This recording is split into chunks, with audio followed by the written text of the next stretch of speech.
Thanks a lot for joining this talk, and thanks a lot for having me. So it's a pleasure to introduce this paper to you. It's a joint work with Ingmar Schumacher from IPAC in Paris and with Erik Strobel from Bern University. So as Beza said, I'm interested in behavioral, especially risk preferences and time preferences, and how risk preferences may change in response to adverse risk or adverse shocks, such as rainfall shocks. So just to motivate the talk a little bit, in many theories or in standard economic theories, we usually assume that, risk attitudes or risk preferences are persistent over time. There's this famous quote by Stiegler and Becker. However, there are recent empirical studies that challenge these assumptions, right? We could have, over a lifetime, it's shown that people get probably more risk averse. We have, temporal fluctuations. And there might be also changes, kind of what we could call a systematic change due to adverse events, especially exogenous shocks. So if we have a closer look into that literature on the impact of exogenous adverse events on risk preferences, these findings are usually inconsistent. So in the paper, we have quite an extended table of different empirical investigations that look into the impact of different types of covariate shocks, such as natural disasters, violence, or economic distress. And here I just have a snapshot on those studies that look into the impact of natural disasters. And we can see here in terms of impact on risk aversion, it goes in both directions, or sometimes even no direction, there's no effect. So if we look closer into these studies, for example, Finger et al. From Switzerland, looking at frost damages to agriculture produce, Kasai and Osberghaus, they use the German ZÖP panel data set and look into the impact of storm events, or Hanaoka et al. That look into the impact of an earthquake in Japan.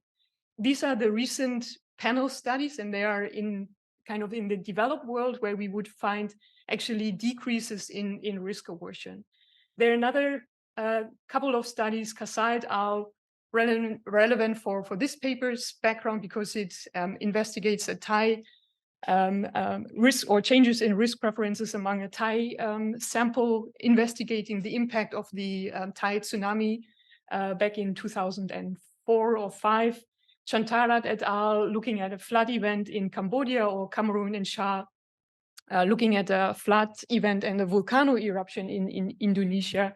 And we find these positive effects in terms of risk aversion, so that these negative events basically lead to increases in risk aversion. However, these studies in Southeast Asia are cross-sectional, and the inference might then be questionable. So what we want to do in this paper is we want to investigate the temporal stability of risk preferences and the role of rainfall shocks in an agrarian setting in rural Thailand and Vietnam. And we are equipped with a validated risk aversion measure that colleagues or researchers from the TVZEP or Thailand-Vietnam panel survey conducted, at least for a subsample of the survey that we are using here. And we combine this survey data with quite detailed information on historical rainfall data to actually measure the shocks. Just a short note, if you want to clarify some questions, or you have any comments or questions, don't hesitate to interrupt me at any time. I should have said that in the beginning. All right, so we have this quite nice data set. We have this historical rainfall data. We combine it with that survey data that we have across 5 surveys from 2008 to 2017. And we identify, or at least we try to identify, the effect of rainfall shocks on risk preferences using this village-specific standardized precipitation index, SPI. And we want to investigate these differences in risk preferences between net seller and net buyer and then autarkic households within villages over time. All right, so our research questions are straightforward. Do covariate shocks such as rainfall shocks alter risk preferences over time? How different are these responses across households, net sellers, net buyers, and autarkic? And we also want to look at mechanisms that can explain these effects. And talking about these research questions, we develop a very simple theoretical framework where risk preferences or risk aversion is endogenously formed. And to do so, we combine the standard agriculture household model by Singh et al. With the theoretical concept of risk vulnerability. So risk vulnerability simply means, when we have an additional non-positive background risk, we would expect that risk aversion increases. So the concavity of our utility function would be becoming more concave, if you want. So just to, thinking about in a graphical way, we would have our treatment variable rainfall shocks that affects risk aversion. And we want to look at two mediators or two mechanisms in particular that are yields and prices. Remember, we are in a kind of agrarian setting in a rural area of Thailand and Vietnam. So we would think, well, what if rainfall shocks decrease yields, for example? Does that trigger changes in risk aversion? And do rainfall shocks lead to, increases in prices because we have reduced production levels? And could that affect risk aversion to some extent? So just to show you the idea of the model that we develop, we basically have consumption constraints for our three household types. So a net seller's consumption would be constrained by their own production queue and by whatever they could, afford through non-farm income that is depicted by W and prices. For net buyers, the consumption constraint is by non-farm income and prices, and autarkic households or self-sufficient households simply consume what they are producing. You can see that both yields or production and prices are a function of our rainfall shocks. So we assume that rainfall shocks, decrease production and increase prices. So we think that for all three household types, basically, the impact of shocks would be a reduction in the consumption. We could then need a measure of risk aversion. We simply resort to the Arrow-Pratt measure of risk aversion that is denoted in this equation. And simply speaking, if we think that rainfall shocks decrease consumption, then we basically postulate that risk aversion should be an increasing function of rainfall shocks due to these conditions. So our proposition from our simple model is that rainfall shocks increase risk aversion if this condition basically holds. All right, everybody still with me? Okay. So we are taking this little simple model to the data. So we combine individual level panel data with historical rainfall data. So we resort to this Thailand-Vietnam socioeconomic panel that I have been involved during my PhD time, and I think Besa also did so. So it's quite a nice panel data set. It's in these three provinces in northeastern Thailand and in three provinces across Vietnam. We have 5 survey waves that we use, 2008 until 2017.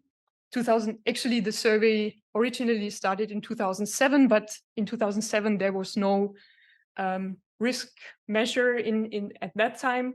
We have a stratified random sample, and we restrict our analytical sample to the same respondents, right? So usually when we go to the field, we want to speak with the household head or the decision maker of the household, yet that respondent, can change over time. So here we make sure we really have the same respondent across these 5 years, because the survey question is basically asked not every household member, but only the respondent that we were lucky enough to meet at the time of interview. So originally the sample across these 5 waves is around 3,600 households. So you can see, we actually lose quite some observations here, but we also run some kind of robustness checks for that. So for the main analysis, we resort to these 1,500 respondents across these five waves. And for our rainfall data, we use these 0.1 degree resolution data from IMERC, and it's daily precipitation from 2000 to 2017. You may say, well, that's not really historical rainfall data. We used a longer term rainfall data set that went back to 1946, but the resolution is then not as high as this one. So, you always have trade-offs between data sets, yet results are also not changing. All right. So the measure of risk aversion, it's based on a survey-based question. The survey question reads, are you generally a person who is fully prepared to take risk, or do you try to avoid taking risk? So the respondent is asked to choose a number between 0 and 10. 10 meaning, fully prepared to take risk. 0, unwilling to take risk. You may be concerned, well, is this really a good measure of, how concave our utility function is? Well, it's what we can use. As I said in the beginning, colleagues Hadewig et al. 2013, they used a subsample at one point in time. I think it was back in 2010, where they basically run an incentivized risk experiment a la Holt and Laurie, and they can show that this survey-based measure is basically predictive of this incentivized experiment and the risk aversion coefficient that they elicited from that experiment. All right, and of course, originally this survey-based measure has been developed by colleagues here from Bonn. So Domen et al. Had been widely used in the SERP and other studies around the globe, basically. So of course, the internal and external validation is questionable, but at least we have it that for a subsample at one point in time, it seems to be predictive of a relative risk aversion coefficient. And in order to, right, from 0 to 10, it is willingness to take risk, because usually in the literature, we are used to interpret everything in terms of risk aversion. So we just take this scale, the response, and multiply it with -1. So if we look into the distributions here, just some histograms over each survey wave in 2008 to 2017, right? You can see here the scale is from -10 to 0, right?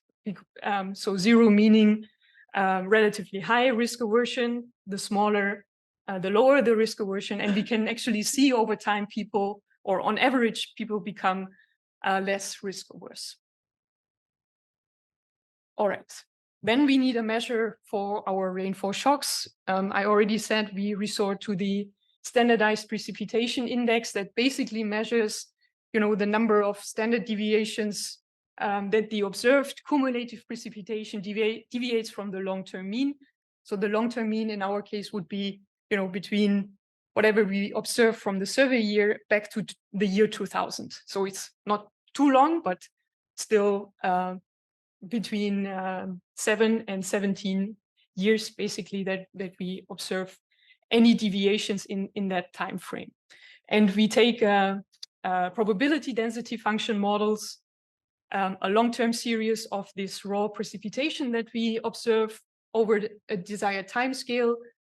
We take the 12 months time scale that just corresponds to the same reference period that we have from the TVZAP survey.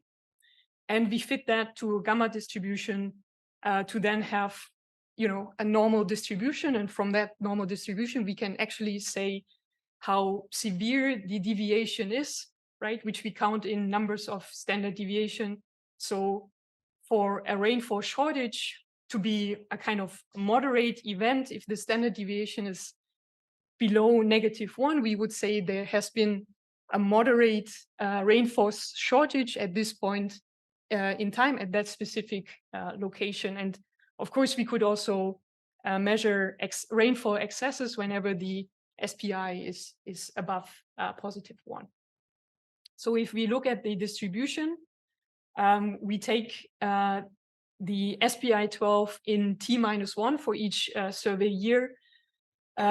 We see, for example, for 2017, so T-1, that would be the year 2016, which has been a kind of record drought in that area. You see even the median is below our, moderate SPI threshold, below -1 over here.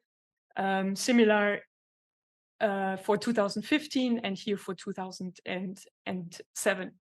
Of course, we also observe some wet events or moderate rainfall excesses, if you want. However, in the final version of this paper, which changed quite a bit over the last years, we focus on droughts because our respondents or our households operate in a tropical climate where usually you would have abundant rainfall, especially during the monsoon season. And when we are looking into the household survey that also records, what kind of negative events have you been exposed to, and how do you value the severity of these events? Droughts rank the second most cited severe events after illnesses. So if we consider covariate shocks, it would be actually the primary covariate shocks that these households are also self-reporting in a kind of way. So that's why we focus on droughts. All right, so we have now our measure of risk aversion. We have our measure of rainfall shocks or rainfall droughts. So our empirical model is straightforward. We basically run a panel data model with year fixed effects and individual fixed effects. We simply regress our risk aversion measure on shortages in T-1. We control for household and individual time variant characteristics, time variant village characteristics, and we have our year fixed effects, and then individual fixed effects and standard errors are clustered at the village and year level. And we argue or hypothesize that the identification comes from plausibly exogenous variations in rainfall shocks. All right, so I also told you in the beginning, we are not only interested in this average treatment effect of shortages on on risk aversion. We also want to see what could potentially explain such changes. And we were looking at prices and yields. So in order to investigate these potential mechanisms, we are following the procedure suggested by Acharya et al., this sequential G estimation approach, where the idea is basically, in the first stage, we are just adding our potential mechanisms into our regression. We then subtract the estimated impact, from our observed dependent variable. So we have a kind of demediated risk aversion as a new dependent variable, and then we regress that demediated risk aversion observation on our rainfall shocks. So basically what we want to compare is then, how different is this alpha 1 here, where we regress the demediated risk aversion on our rainfall shocks in comparison to our original beta 1 in the first place. Okay, then we can even say how significant is that difference. And if we do find a significant difference between these two coefficients, then we could say, well, these mechanisms that we hypothesized here actually have an impact, right? So beta 1, we call it then our average treatment effect of shortages on risk aversion. Alpha 1 would be our average controlled direct effect, right, where we regress the demediated risk aversion on rainfall shocks, and we measure then the difference between alpha 1 and beta 1 to say or to identify whether or not these mechanisms actually play a role. Any questions to this approach? Just if you have questions, just interrupt me. There's no problem at all before I lose anybody. Okay, there's none. Then let's go to the results. So on this slide, I'm just showing you the average treatment effect basically of our shortages on standardized risk aversion. So remember, risk aversion is between 0 and -10, and we standardize it here so we can interpret it a little bit easier. We have different specification here. In the first column, we just have time fixed effects. In the second column, we add in our household and village controls. Then we add in village fixed effects. We then remove the village fixed effects and add in only the individual fixed effects. And at the very end, we have all controls and our individual fixed effects. So actually the specification I've shown you two slides ago, and you can see our coefficient remains relatively stable. And according to our preferred model, we could say that, well, wherever we identify a rainfall shortage, that would lead to an increase in risk aversion by 0.224 standard deviation units. We check the robustness of these results. In this model, we clustered the standard errors over years and villages. If we only do that at the village level, results remain very robust, actually. You might be concerned that, actually our risk aversion variable is actually at an ordinal scale, yet we just treated it to be cardinal in order to estimate this linear panel model. However, if we just test for alternative concave or convex transformation of our risk aversion measure, results also stay robust to quite some extent. We use alternative definitions of rainfall shocks. We try different thresholds, different onset of the drought event, different durations, and results are also quite robust. So we can basically say for the full sample, rainfall shortages lead to an increase in risk aversion. So now we want to check how is that actually across these different household types. Remember, we are in this agrarian rural settings. We differentiate between net sellers, net buyers, and autarkic households based on the production of different goods. So good one would be, we define a net seller, net buyer, and autarkic when we only focus on their rice production. Good two would be rice and corn, and good three would be rice, corn, and cassava, which are the three most important crops in these areas. But rice is by far, the dominant cultivated crop in this area. And when we have a look into these coefficients here, we can basically see that the largest effect of rainfall shortages on risk aversion is actually observable among those households that we define as net buyers.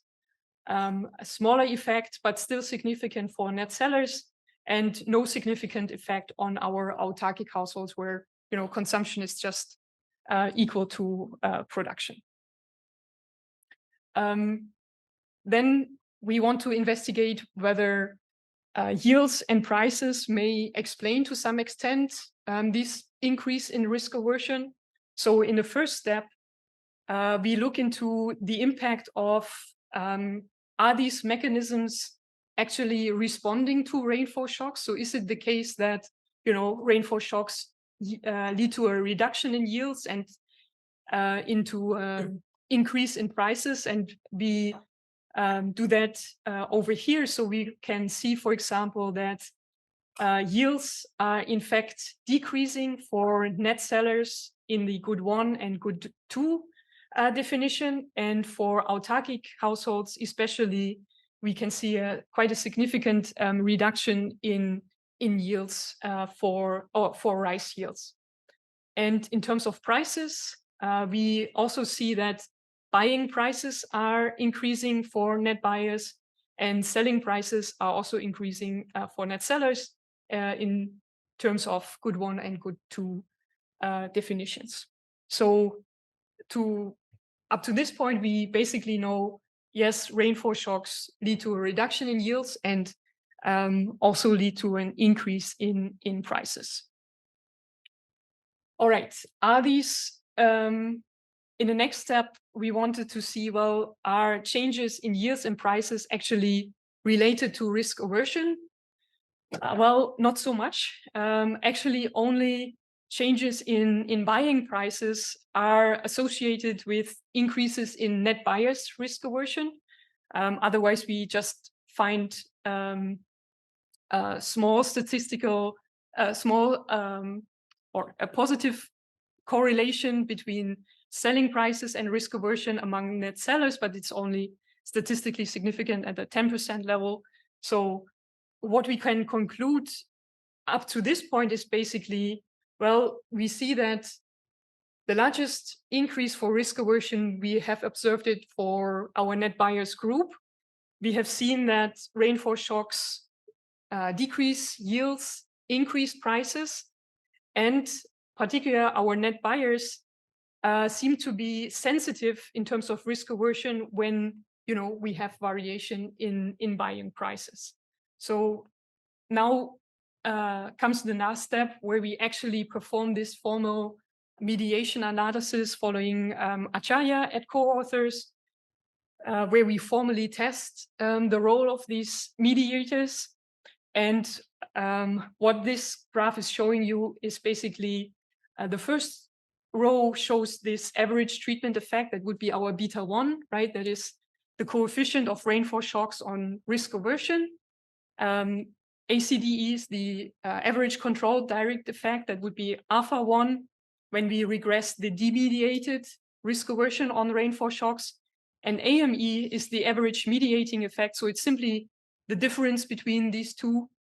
And if we just focus on this AME for our 3 groups, we actually see there's not much going on, right? The average control direct effect is not much different from the average treatment effect, except for the good 1 definition for our net bias group. But even that effect is relatively small, right? The controlled direct effect is 0.41. The average treatment effect was 0.465. So our, if we take out this mediating effect, basically the controlled direct effect is not much different from our average treatment effect. So even here, the mediating effect of prices for net bias is relatively small.